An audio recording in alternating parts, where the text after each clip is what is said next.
யாமினி உன்கிட்ட ஒன்று கேட்கணும். என்னது மச்சா? ஆனந்த் அண்ணனும் சரோஜினி அண்ணியும் வீட்டில் இல்லாமல் உனக்கு எப்படி இருக்கு? ரொம்ப கஷ்டமா இருக்கு மச்சா. சரோஜினி இருந்தா கொஞ்சம் அவ கூட பேசிக்கிட்டு இருப்பேன். குஷ்பக்காவும் இப்ப வீட்டுல இருக்கிறது இல்ல, அவங்களும் தோட்டத்துக்கு போயிடுறாங்களா. ரோசா பக்கா ஃபுல்லா வேலை பார்த்துட்டே இருக்காங்க. நானும் என்னால முடிஞ்ச வேலையெல்லாம் பார்க்க தான் செய்யறேன். இருந்தாலும் சரோஜினி இல்லாம ஒரு மாதிரி கஷ்டமா தான் இருக்கு. அவ இருந்தா அவ கூட கொஞ்ச நேரம் பேசுவேன். இப்போ நம்ம வீட்லயே முன்னாடி மாதிரி யாருமே ஒழுங்கா பேசிக்கிடுறதும் இல்ல. ஒரு மாதிரி எல்லாருமே ஃபீலிங்ஸோடயே இருக்காங்க. ஆமா யாமினி, நானும் நோட் பண்ணேன். முன்னாடி மாதிரி நம்ம வீடு கலகலனே இல்ல. ஆமா மச்சா, சரோஜாக்காவும் நெட்டமாரி அக்காவும் தோட்டத்துக்கு போயிட்டாங்கல்ல. இங்க வரதுக்கும் போறதுக்கும் யாருமே இல்ல. வீட்டுல இருக்கவங்களும் ஒரு மாதிரி கஷ்டத்துல இருக்காங்க. அதனால யாருமே ஒருத்தருக்கு ஒருத்தர் சரியா பேசிக்கிறதே இல்ல. சரோஜினியும் ஆனந்த மச்சாவும் மறுபடியும் இந்த வீட்டுக்கு வந்தாதான் நல்லா இருக்கும்னு தோணுது. எனக்கும் அதே தான் தோணுது யாமினி. அவியதான் கூப்பிட்டா வரமாட்டேங்க. அவளே அங்கதான் இருப்பேன்னு சொல்றாங்க. அது மட்டும் இல்ல, மறுபடியும் இங்க வந்து ஏதாவது பிரச்சனை வந்துருச்சுன்னா இன்னும் கஷ்டமாயிரும்ல. ஒரேடியா அந்த பக்கமே வரமாட்டேன்னு சொல்றதுக்கும் வாய்ப்பு இருக்கு. அதான் அவங்க மனசு சரியானதுக்கு அப்புறமா வரட்டும்னு யாருமே அவங்கள டிஸ்டர்ப் பண்ணாம இருக்காங்க. இல்லை யாமினி, அண்ணா இந்த வீட்டுக்கு வரணும். எல்லாருமே ஒன்னா கூட்டு குடும்பமா சந்தோஷமா இருப்பாங்க இந்த வீட்டுல. நான் இந்த வீட்டுக்கு வரும்போது அப்படிதான் இருந்தாங்க எல்லாரும். ஆனா இப்போ எல்லாரும் பிரிஞ்சிருக்கிறத பார்க்கும்போது மனசு கஷ்டமா இருக்கு யாமினி. எனக்கும் தான் மச்சா, ரொம்ப கஷ்டமா இருக்கு. எங்க அம்மா இருக்கும் போது என்ன தெரியுமா சொன்னாங்க? ஆனந்த் மச்சான் வீட்டை விட்டு வெளியே போற பையனே இல்ல, அவனே வெளியே போயிட்டான். அப்போ குஷ்பு எந்த அளவுக்கு அந்த பிள்ளைய பேசியிருப்பா. அதே மாதிரி உன்னையும் ஏதாவது பேச போறாங்க ஏச போறாங்க, கவனமா இருன்னு சொன்னாங்க. உன்னையும் வீட்டை விட்டு துரத்திட போறாங்க, பாத்திருமான்னு சொல்லிட்டு போனாங்க. இந்த மாதிரி ஏதாவது சொல்லி நம்மள கூட பிரிக்கிறதுக்கு வாய்ப்பு இருக்குன்னு சொன்னாங்க அம்மா. சீச்சி, நான்லாம் அந்த மாதிரி ஏதாவது சொன்னாங்கன்னா நம்பவே மாட்டேன் யாமினி. எனக்கு உன்னைய பத்தி நல்லா தெரியும். நானும் அப்படிதான், உங்களை பத்தி என்ன சொன்னாலும் நானும் நம்ப மாட்டேன். ஆனாலும் அதுக்கு வாய்ப்பு இருக்குங்கிற மாதிரி அம்மா சொன்னாங்க. குஷ்பக்கா அப்படி செய்ய மாட்டாங்கதா. இல்லை யாமினி, அண்ணிய நம்பாத. அவங்க ரொம்ப மோசம். நான் இதை ஏன் சொல்றேன்னா, ஒரு தடவை எண்ணெயை ஊத்தி விட்டு சரோஜினியை வலிக்கு விழ வைக்க பார்த்தாங்க. ஆனா நல்ல வேளை சரோஜா அண்ணி வந்து தடுத்துட்டாங்க. இல்லைன்னா அன்னைக்கு என்ன வேணாலும் ஆயிருக்கலாம். ஏன் அவங்க உயிருக்கே கூட ஆபத்து வந்திருக்கலாம். இந்த மாதிரிலாம் பண்ணக்கூடியவங்க தான் அவங்க. ஏன் தான் அவங்க இப்படி இருக்காங்களோ தெரியல. நான் முன்னாடிலாம் பார்த்துருக்கேன், அவங்க ரொம்ப நல்லவங்களா தான் இருந்தாங்க. இப்பதான் இப்படி இருக்காங்க. அதை விட யாமினி, அவங்க சரியாயிருவாங்க. இப்ப எப்படியாவது அண்ணனையும் அண்ணியும் வீட்டுக்கு கூட்டிட்டு வரணும், அதான் முக்கியம். எப்படி மச்சா? அதான் கூப்பிட்டா வரமாட்டாங்களே. யாமினி, அஞ்சலி அக்காக்கு கல்யாணம்னு சொன்னா கண்டிப்பா வருவாங்கல்ல. ஆமா, ஆனா அஞ்சலி அக்காக்கு தான் கல்யாணம் இல்லைல்ல. சீக்கிரமா அஞ்சலி அக்காக்கு மாப்பிள்ளை பார்ப்போம், கல்யாணத்துக்கு ஏற்பாடு பண்ணுவோம். அப்போ நீங்க இங்க வாங்க அப்படின்னு கூப்பிடுவோம்.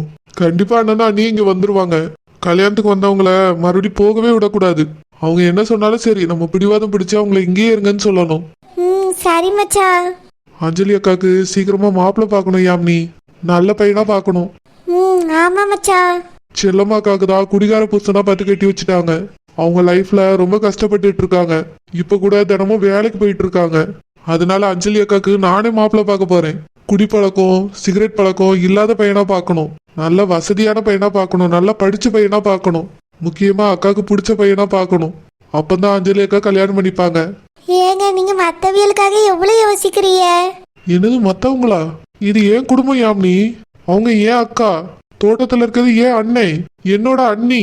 எனக்கு எவ்வளவு கஷ்டமா இருக்கு தெரியுமா? எப்படியாவது அவங்கள வீட்டுக்கு கூட்டிட்டு வரணும். அக்காவுக்கு ஒரு நல்ல லைஃபை அமைச்சு கொடுக்கணும். அது மட்டும்தான் இப்ப என் மனசுல ஓடிட்டு இருக்கு யாமினி. சரி மச்சா. வரியா, இத பத்தி அம்மா கிட்ட பேசலாம். சரி மச்சா, வாங்க அத்தைட்ட போய் பேசலாம். அப்புறம் ஒரு முக்கியமான விஷயம், நீ தான் அஞ்சலி அக்கா மனசை மாத்தணும். அவங்கள கல்யாணத்துக்கு ஒத்துக்க வைக்கணும். சரி மச்சா. இத நீ ஏன் அம்மா கிட்ட சொல்லு. அம்மா இதை கேட்டா ரொம்ப சந்தோஷப்படுவாங்க. சரி மச்சா, எனக்கும் எல்லாரும் ஒத்துமையா இருக்கிறது தான் பிடிக்கும்.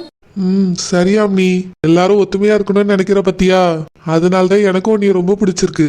வா அம்மா கிட்ட போய் பேசலாம். சரி மச்சா.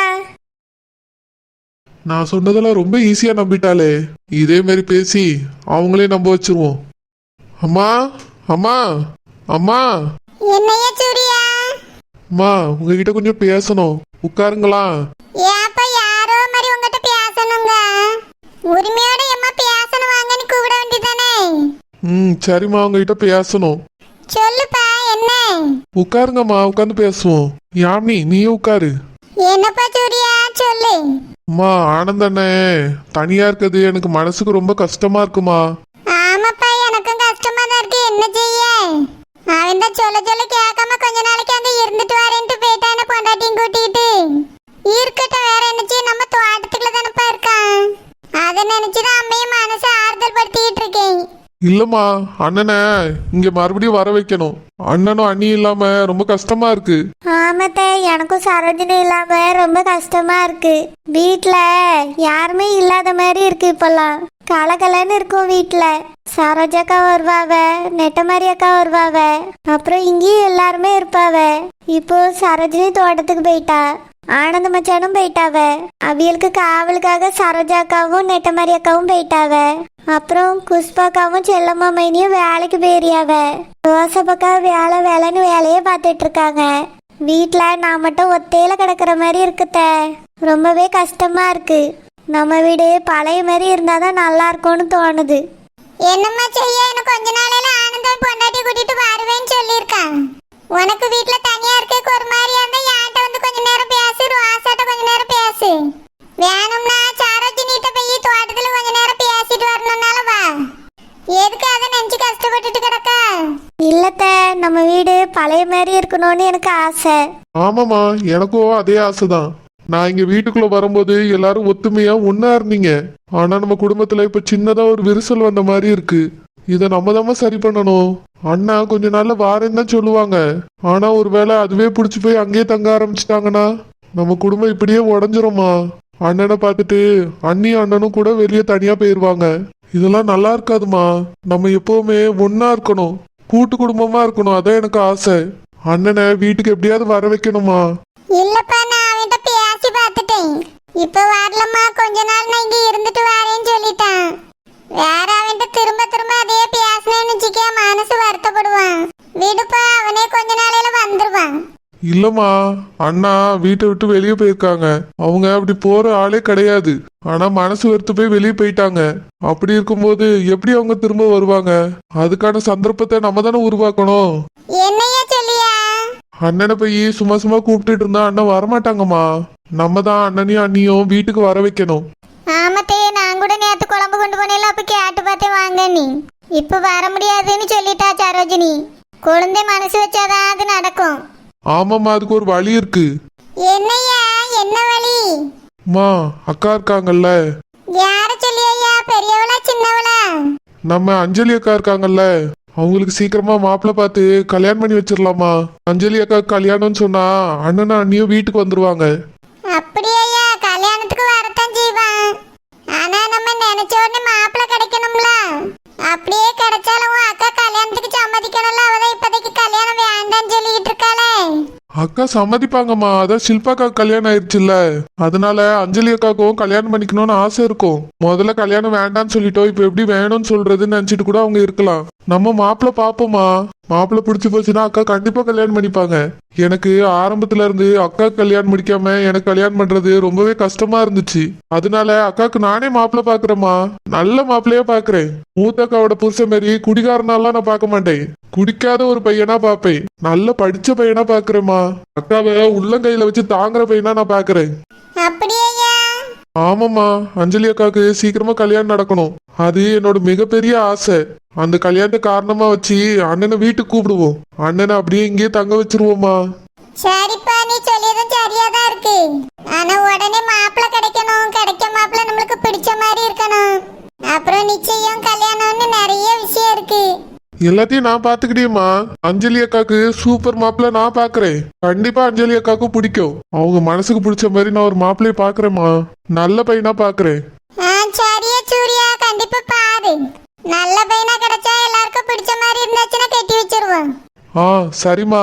அத்தை, அஞ்சலிய கல்யாணத்துக்கு ஒத்துக்க வைக்கிறது என்னோட பொறுப்பு. அவட்ட நான் பேசுறேன். கல்யாணத்துக்கு நான் சம்மதம் வாங்குறேன்.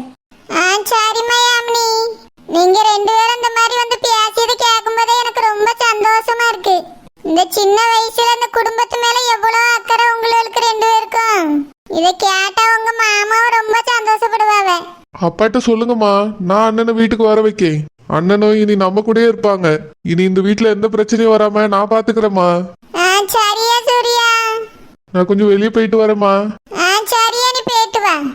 எத்தே எத்தே குழந்தை அஞ்சலிக்கு இப்பயே மாப்பிள்ள பார்க்க போறாவளமா?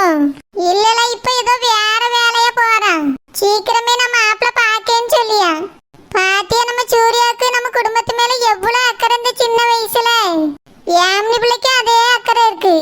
ரெண்டு பேரும் ஆனந்த சரோஜினி இந்த வீட்டுக்கு வரணும், குடும்பம் ஒற்றுமையா இருக்கணும், அஞ்சலி பிள்ளைய கட்டி கொடுக்கணும், அதுக்கு ஒரு நல்ல மாப்பிள்ளை பார்க்கணும், எவ்வளவு அக்கறைப்படியாவ பத்தியா? ஆமத்தே, நானும் கேட்டேன். எனக்கு இதெல்லாம் கேட்கறதுக்கே ரொம்ப சந்தோஷமா இருக்கு ரோசா. என் மொழி இப்ப சொன்னதெல்லாம் நடந்துட்டுனா எனக்கு ரொம்ப சந்தோஷம். நடக்குத்தே, கண்டிப்பா நடக்கும், நீங்க கவலைப்படாதுங்க. எம்மா, தம்பி பைக் எடுத்துட்டு விடுறேன்னு போறா. எங்க போறான் இவ்வளவு அவசரமா? தோட்டத்துக்கு போறானோ? தெரியலப்பா லட்சுமணா, எங்க போறேன்னு சொன்னா நான் எங்க போறேன்னு கேட்கல. வேற எங்க போறேன், நம்ம தோட்டத்துக்கு தான் போவானா இருக்கும். சரிங்கம்மா. ரோசா, போய் ஒரு டம்ளர் மோர் எடுத்துட்டு வா.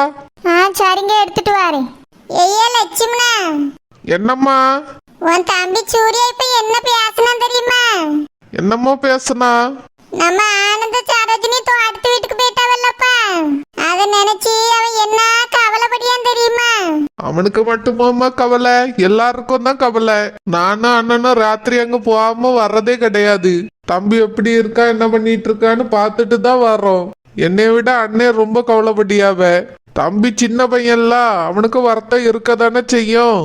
இருக்கையா, அதை எப்படி சரி பண்றதுன்னு அவன் ரொம்ப யோசிக்கான். நீங்கள் அது பெரிய பயல்வ, ஆனந்த் கூட கடந்து வளர்ந்திய. ஆனா சூர்யா அப்படி இல்லையா, இப்பதான் வந்தான் அந்த வீட்டுக்கு.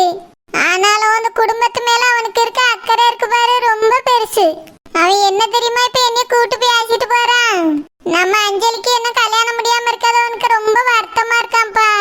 அக்களுக்கு கல்யாணம் முடியாம நான் முடிச்சிட்டேனேன்னு சொல்லி ரொம்ப வருத்தப்பட்டான். அதனால அவளுக்கு நானே மாப்பிள்ள பாக்கேம்மா அப்படின்னு சொல்லியா. அப்படியா? தம்பி சின்ன பையன் நினைச்சுக்கிட்டு இருந்தேன். பொறுப்பால பேசிட்டு போயிருக்கான். ஆமாப்பா, அது மட்டும் இல்ல, ஆனந்த தோட்டத்துல இருக்கிறது அவனுக்கு ரொம்ப மன வருத்தமா இருக்குது. அதனால அஞ்சலிக்கு சீக்கிரத்துல மாப்பிள்ளை பார்த்தாச்சுன்னா அந்த சாக்குல ஆனந்தி இங்க வர வச்சிடலாம்னு சொல்லியா ஐயா. அப்படியா? ஆமையா லட்சுமணா, தம்பிக்கு நம்ம குடும்பத்து மேலயும் நம்ம மேலயும் எவ்வளவு அன்பு பத்தியா. அவன் பேசுனது கேட்டோன்னு என் மனசே பூரிச்சு போச்சு பாத்துக்க. உங்க ஐயாட்ட இத சொன்னா ரொம்ப சந்தோஷப்படுவாவ. ஆமாம்மா, இப்படி தம்பி பேசினான்னு கேள்விப்படும் போதே எனக்கே சந்தோஷமா இருக்கு. அப்பாவும் சந்தோஷப்படுவாவ. நம்ம குடும்பம் ஒத்துமையா இருக்கணும்னு தம்பி நினைக்கான்.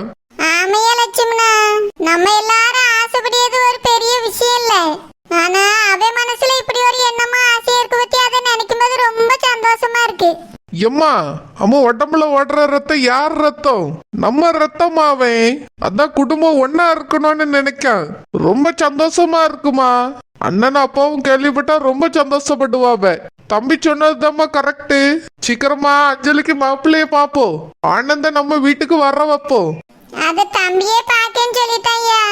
நல்ல மாப்பிள்ளையா, நல்ல படிச்ச மாப்பிள்ளையா, வசதியான இடமா பாக்கேன்னு சொல்லியிருக்கான். அப்படியா? ரொம்ப சந்தோஷமா இருக்குமா. அப்ப தம்பி எல்லாத்தையும் பாத்துக்கிடுவான். ஆமாப்பா லட்சுமணா. டே அஸ்வின், சூப்பர் ஐடியா சொன்னடா. எல்லாரும் நீ நம்புறாங்க தெரியுமா இப்போ? ஆமாடா, அஞ்சலி அக்காக்கு நானே மாப்பிள்ள பாக்குறேன்னு சொன்னேன். அம்மா சரிப்பா பாருன்னு சொல்லிட்டாங்க.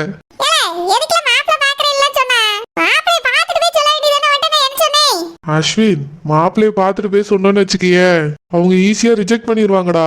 ஆனா நான் இதுவே இப்படி பில்டப் கொடுத்து வச்சிருந்தேன்னு வச்சுக்கிய, எந்த மாப்பிள்ளைய பார்த்தாலும் சரி உடனே கல்யாணம் பண்ணி வச்சிடலாம்னு சொல்லுவாங்க.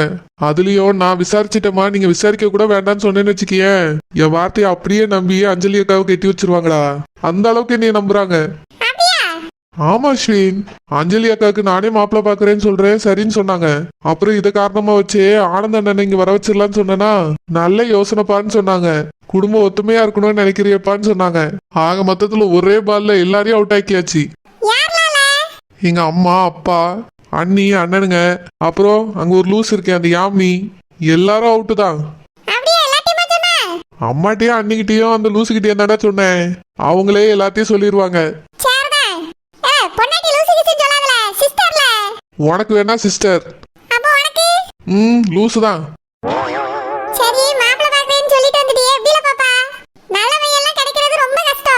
அஸ்வின், அது மட்டும் இல்ல, தண்ணி அடிக்காதவனா தம் அடிக்காதவனா பாக்குறேன்னு சொல்லிட்டு வந்திருக்கேன்.